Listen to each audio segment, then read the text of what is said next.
Hi guys, so welcome back to my YouTube channel. I hope you all are doing well. So welcome to a Q&A video. So आपने मेरी last video में काफी comments किए हैं, काफी questions पूछे हैं. So now it's my time to answer you with all those questions.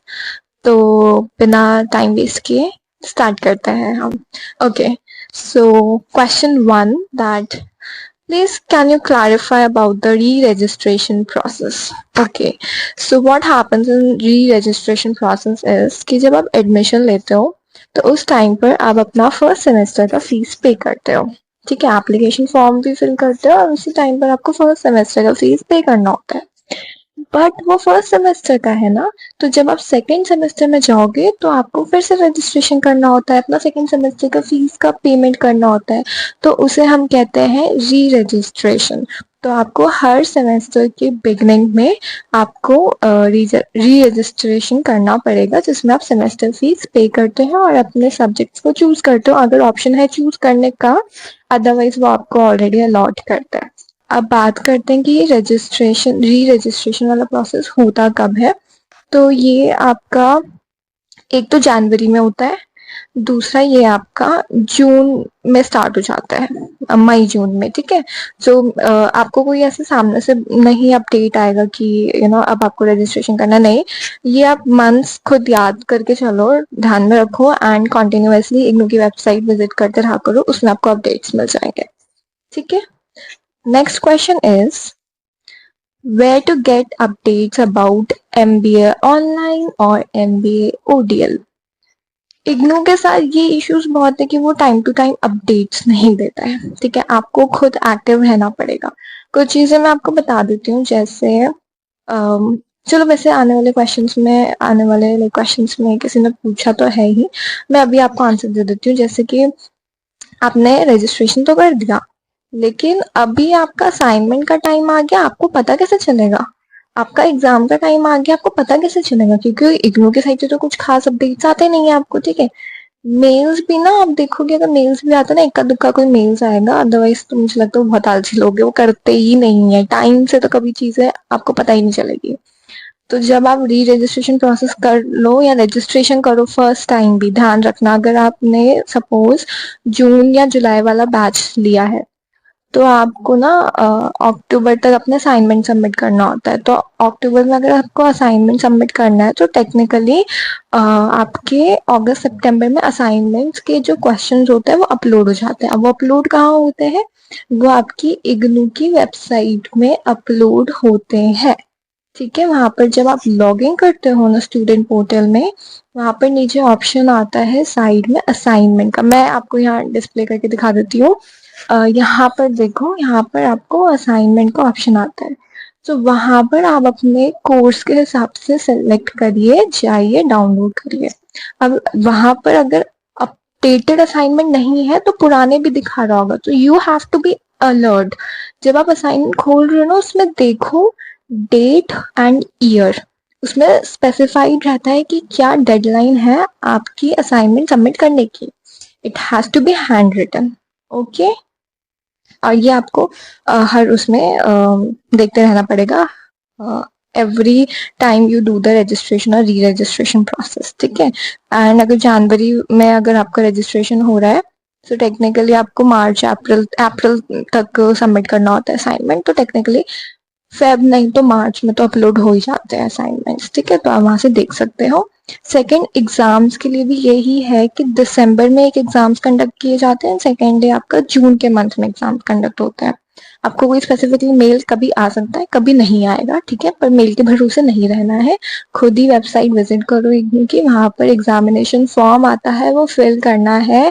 पर सब्जेक्ट 200 रुपीज का चार्ज रहता है, प्लस आप अपने हिसाब से एग्जाम सेंटर चूज करते हो. अब मैं ये ओडीएल कोर्स के बारे में बात कर रही हूँ, जो मैंने असाइनमेंट की बात करी है वो अगर आपका ओडीएल कोर्स है तो आपको जो असाइनमेंट सबमिट करना है वो जाकर के आपको आपके स्टडी सेंटर में सबमिट करना है. ठीक है, लेकिन अगर ऑनलाइन है तो वो आपका ऑनलाइन एलएमएस पोर्टल, वो आपको लिंक दे देते हैं, वहां पर सबमिट करना होता है. ठीक है, ऐसे एग्जाम के लिए भी है. अगर ऑनलाइन है तो कंप्यूटर बेस्ड टेस्ट है, एंड उसका मतलब वो फिर आपको सिस्टम से देना पड़ता है अपने कन्वीनियंस के हिसाब से, लेकिन वो पूरा प्रॉक्टोरिंग मोड में रहता है, वेब कैम ऑन होगा, ठीक है।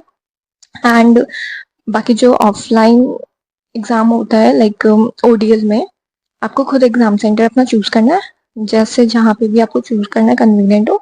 दिसंबर एंड जून के मंथ में एग्जाम्स कंडक्ट होते हैं, ठीक है। तो खुद अलर्ट रहना है, किसी के भरोसे नहीं बैठना, कोई अपडेट आपको नहीं मिलेगा। नेक्स्ट चलते हैं, can we change exam centre और रीजनल सेंटर। ओके, मैंने ना एक वीडियो भी अपलोड किया था, how changing the regional centre landed me in a problem. पहले तो वो वीडियो देख लेना, ठीक है। उसके बाद मैं इधर बता देती हूँ कि आप चेंज कर सकते हो या नहीं। सो व्हाट हैपन इज कि अगर फॉर एग्जाम्पल आपने जून के मंथ में रजिस्ट्रेशन किया, first time you are a new admission, ठीक है। आपने अपना regional centre for example Noida choose किया, ठीक है, उस वक्त आपने रजिस्ट्रेशन के टाइम।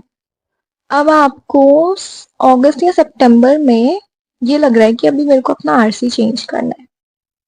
चेंज हो सकता है आरसी, फॉर एग्जाम्पल आपको दिल्ली अपना आरसी करवाना है, हाँ आप आरसी चेंज कर सकते हो, कुछ नहीं करना होता है, उनको एक मेल करना होता है अपने पहले जो सेंटर को, जैसे आपने जो पहले नोएडा चूज किया है ना, उन्हें आपको मेल करना है कि ये रीजंस की वजह से आपको अपना आरसी चेंज करना है, ठीक है।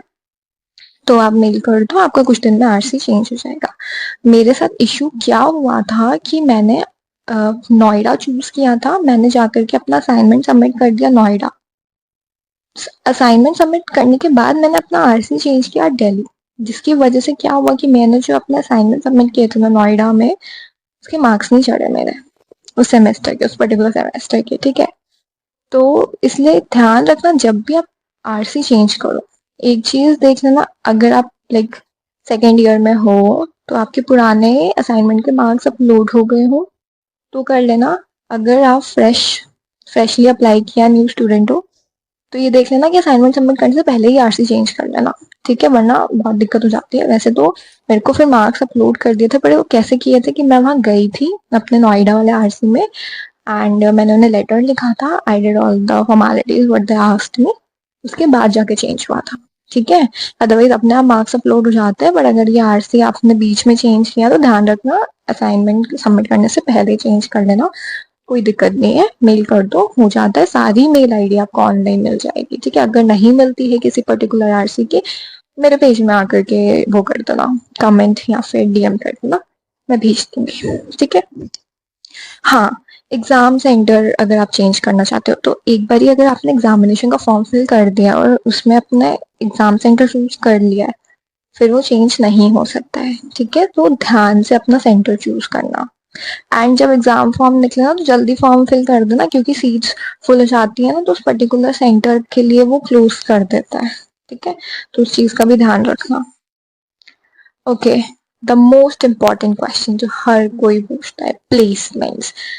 यार मैं ना एक चीज बोलूंगी, जितने भी प्राइवेट इंस्टीट्यूट्स हैं लाइक प्राइवेट कॉलेजेस हैं, एंड जैसे आपका आईआईएम्स है, आईआईटीज है, इनकी आपने फीस देखी है, लाखों में फीस जाती है।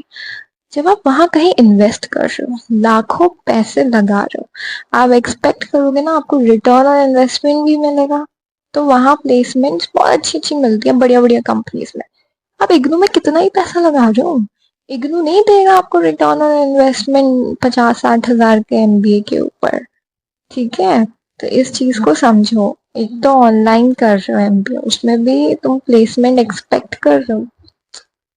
Sorry, no placement, I am sorry, मुझे आज तक कोई नोटिफिकेशन नहीं आया है इग्नू की साइड से प्लेसमेंट ऑप्ट करने का, या कि कोई कंपनी आई हो, या कोई हायरिंग चल रही हो, नहीं, कोई place, there is no placement from IGNU, please. So next question is how to choose guide for project. मैंने पहले भी बोला है वीडियोस में, मैंने अपना प्रोजेक्ट और सिनॉप्सिस बाहर से बनवाया था, तो दो ऑप्शन थे, उन्होंने मुझे गाइड दिया था, ठीक है। अब उन्होंने जो मुझे गाइड दिया था, उस गाइड की ना वो मार्कशीट्स उन्होंने मुझे प्रोवाइड नहीं करी थी, और ये जो मेरा नोएडा वाला आरसी था ना, ये लोग मार्कशीट्स मांग रहे थे, तो जिसकी वजह से मेरा वाला गाइड काइंड ऑफ वर्कआउट नहीं हुआ। तो मैंने क्या किया, मैंने अपने नोन में जो कॉलेजेस में पढ़ाते हैं एंड जिनके पास 5 इयर्स का एक्सपीरियंस था मैनेजमेंट में, मैंने उनसे रिक्वेस्ट किया कि आप मेरा गाइड बन जाओ। एंड जो डॉक्यूमेंट्स और उनका बायोडेटा था वो मैंने फिल करा लिया था, प्लस उनकी मार्कशीट्स भी मैंने ली थी। वैसे हर सेंटर में मार्कशीट्स मैंडेटरी नहीं होती, पर आई डोंट अंडरस्टैंड कि नोएडा वाला जो है ये क्यों मांगते हैं मार्कशीट्स गाइड्स की, because these are the personal information, हर कोई डिस्क्लोज नहीं करना चाहता है, ठीक है। एंड एक फॉर्मेट होता है बायोडेटा का, ठीक है, उस फॉर्मेट में ही आपको बायोडेटा क्रिएट करना है आपके गाइड का, एंड उनसे सिग्नेचर वगैरह उसमें करवा लेना है। एंड बस बस कुछ रिक्वायरमेंट्स रहते हैं कि उनका 5 इयर्स का एक्सपीरियंस होना चाहिए उस एजुकेशन की लाइन में, एंड अगर मैनेजमेंट से है तो उस मैनेजमेंट वाले कोर्सेज में एक्सपीरियंस होना चाहिए, ठीक है। बाकी आप खुद से भी चूज कर सकते हो अगर आपके कोई नोन में है, नहीं तो अगर बाहर से बनवाना चाहते हो तो बाहर से गाइड मिल जाएगा, कोई इश्यूज नहीं है उसमें। नेक्स्ट क्वेश्चन ये है कि in how many days the project has to be submitted after the approval of synopsis। synopsis तो देखो आप कभी भी सबमिट कर सकते हो, ठीक है। जब रजिस्ट्रेशन कर दिया उसके बाद, ये नहीं कि फर्स्ट ईयर में ही बैठ के synopsis सबमिट करने, नहीं, सेकेंड ईयर में रजिस्ट्रेशन होता है तो second year like third semester के बाद कभी भी जाके synopsis सबमिट कर दो। प्रोजेक्ट सबमिट करने का डेडलाइन होता है, 2 डेडलाइन, ठीक है। synopsis जब मर्जी सबमिट करो, जैसे ही अप्रूवल आ जाए प्रोजेक्ट में काम करने लग जाओ। अगर बाहर से बनवा रहे हो तो उन्हें बोल दो वो प्रोजेक्ट भी बना के दे देते हैं। खुद से बना रहे हो तो 2 डेडलाइन याद करके चलो, 30 नवंबर एंड 31 मई। ये 2 डेडलाइन है जिनसे पहले आपको अपना प्रोजेक्ट सबमिट करना है। सिनॉप्सिस का कोई डेडलाइन नहीं होता, प्रोजेक्ट सबमिट करने का होता है, ठीक है। सिनॉप्सिस आपका रीजनल सेंटर में सबमिट होगा, प्रोजेक्ट आपका इग्नू का मैदान गढ़ी में सबमिट होगा। सबके प्रोजेक्ट्स एक जगह सबमिट होंगे, लेकिन सबके सिनॉप्सिस अपने अपने रीजनल सेंटर्स में सबमिट करोगे आप सब लोग, ठीक है। एंड आपके रीजनल सेंटर कब क्या रिक्वायरमेंट्स होंगी, लाइक वो अगर सैटरडे संडे क्लोज रहता है तो मंडे टू फ्राइडे चले जाना, क्या उनकी टाइमिंग्स है वो सब आपको ऑनलाइन वैसे दिख जाता है, ठीक है। तो उस चीज का ध्यान रखना। नेक्स्ट, असाइनमेंट के आंसर्स कहाँ से मिलेंगे, एग्जाम का प्रिपरेशन कैसे करें, एंड सिनॉप्सिस फॉर प्रोजेक्ट कहाँ से ढूंढें। देखो, असाइनमेंट्स तो इग्नू अपने वेबसाइट में अपलोड करता है। यूट्यूब में ना इतने लोग हैं जो आंसर्स का वीडियो डाल देते हैं। अच्छा, ये देखना, पुराने असाइनमेंट्स के भी पढ़े रहते तो कंफ्यूज नहीं होना है, प्रॉपर क्वेश्चन देख लेना और प्रॉपर ऊपर ईयर देख लेना, ठीक है। तो इग्नू में वीडियोस बहुत लोग डालते हैं, मैंने भी ऐसे ही किया था, असाइनमेंट्स इग्नू की वेबसाइट से डाउनलोड करके उसको मैच कर ली थी जो आंसर्स अपलोड किए लोगों ने, बस कॉपी पेस्ट ही करती थी मैं। सेकंड, इग्नू के उससे नहीं जाना है, वीडियो के थ्रू नहीं जाना है यूट्यूब में, तो बहुत लोग हैं, आपको मैसेजेस आएंगे जब आप एडमिशन लेते हो कि हमसे असाइनमेंट बनवा लो, हमसे सिनॉप्सिस करवा लो, प्रोजेक्ट ले लो, ठीक है, एग्जाम्स के लिए आप गाइड ले लो हमसे, मतलब एक होता है ना इंपॉर्टेंट क्वेश्चन आंसर्स टाइप, ठीक है। तो उनसे भी आप खरीद सकते हो, अगर आपको आंसर्स खरीदना है वो भी आपको दे देंगे, तो आंसर्स इजीली अवेलेबल है।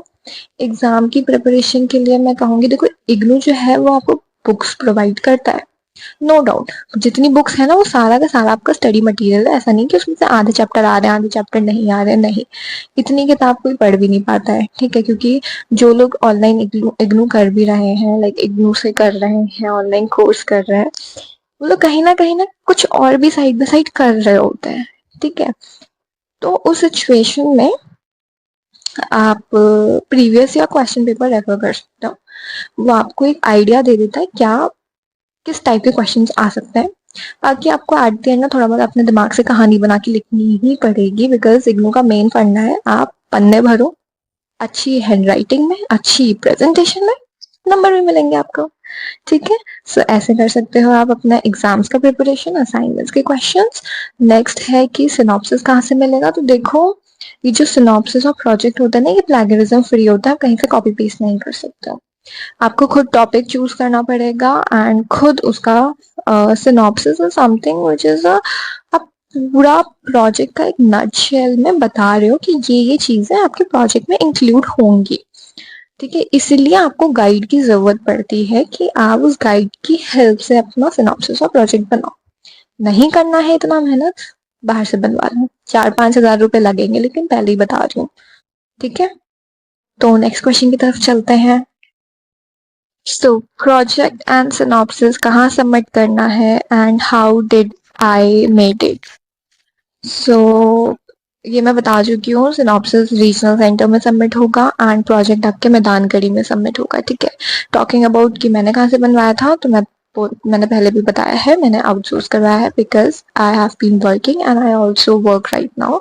तो मेरे पास इतना टाइम नहीं था कि मैं सब चक्कर में पढ़ूँ, तो मैंने आउटसोर्स करवा लिया था। ठीक है, नेक्स्ट इज कि how to get updates about IGNOU exams, assignments and submission. ये चीज मैं आपको क्लैरिफाई कर चुकी हूँ, खुद अलर्ट रहना, सारी चीजें इग्नू की वेबसाइट में आपको मिल जाएगा। ठीक है, नेक्स्ट इज कि IGNOU fails in exams and admission process is delayed for so long.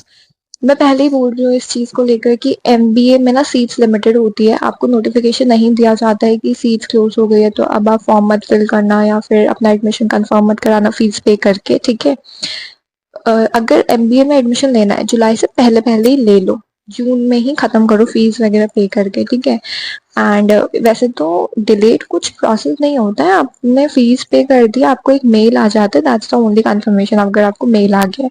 क्योंकि अगर आपको मेल नहीं आ रहा है तो मतलब कि अभी तक आपका एडमिशन कंफर्म नहीं हुआ है। ठीक है, बाकी आपको इग्नू का जो पोर्टल होता है ना लॉगिन करने का, उसके थ्रू भी आपको पता चल जाता है कि आपका एडमिशन हुआ है नहीं हुआ है।